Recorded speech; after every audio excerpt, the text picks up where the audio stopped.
called Letter to Tracy Carver Alberton. If you don't know who that is, she's the woman that attacked the 14-year-old girl at the McKinney, Texas pool party.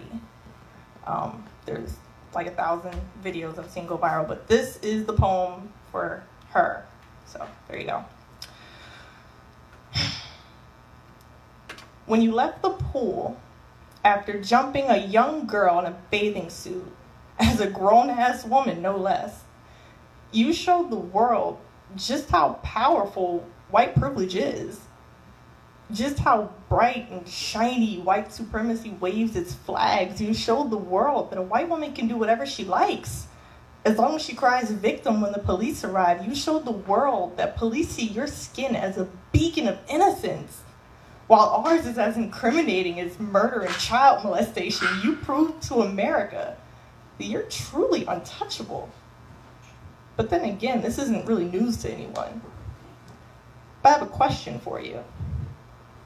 When you opened your mouth to defile the black teens, were you speaking for your great-great-grandmother? Had her ghost come to take form in your breast to spew the hatred she didn't get the chance to say on her deathbed? Did your mouth grow wide and your teeth heavy, grinning, spouting what you knew you'd have no consequences in saying? Was your privilege a cape or a noose ready for the next hanging? Were your hands the guns your grandfather took at night to go hunting?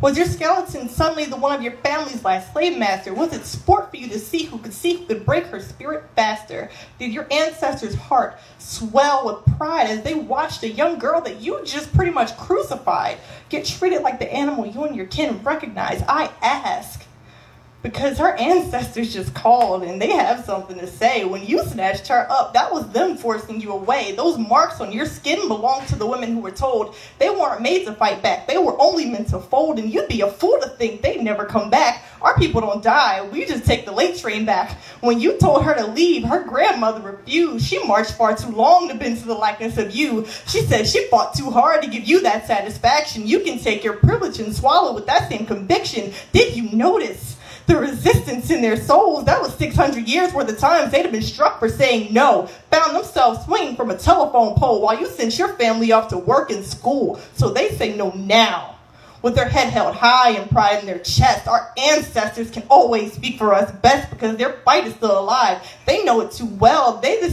Because you disguise the hate in your tongue and think we can't find the tell. When you said go back to Section 8, what you meant was go back to Africa. When you said you don't belong in our pool, what you meant was your pool is a river in Alabama. When you slapped a 14-year-old black girl for calling you racist and disgusting, what you meant to do was call up every uncle, brother, and cousin to come lynch this disrespectful nigger for dirtying up your water with their rights. Rights that have been long written in stone since Emmett Till's lost midnight, because people like you carve hate into everything you know.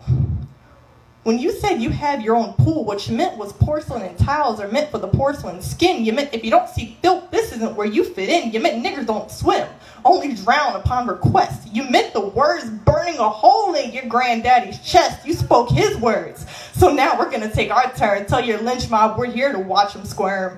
We know you have hatred for us between your teeth. If this is only about a pool party, we could have left with wet feet. But is it ever?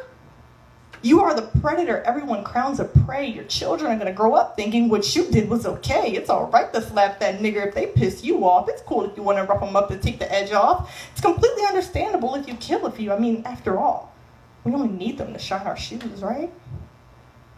We are more than the sum of everything that makes this world beautiful. We are the reason you even have your established wealth. We are the reason we built your homes on our backs and raised your children on our will. We are the reason you know how to wash yourself. Miss Tracy, you attacked that poor girl like a house nigger on the run. I hate to imagine your acquittal had you been gifted with a gun.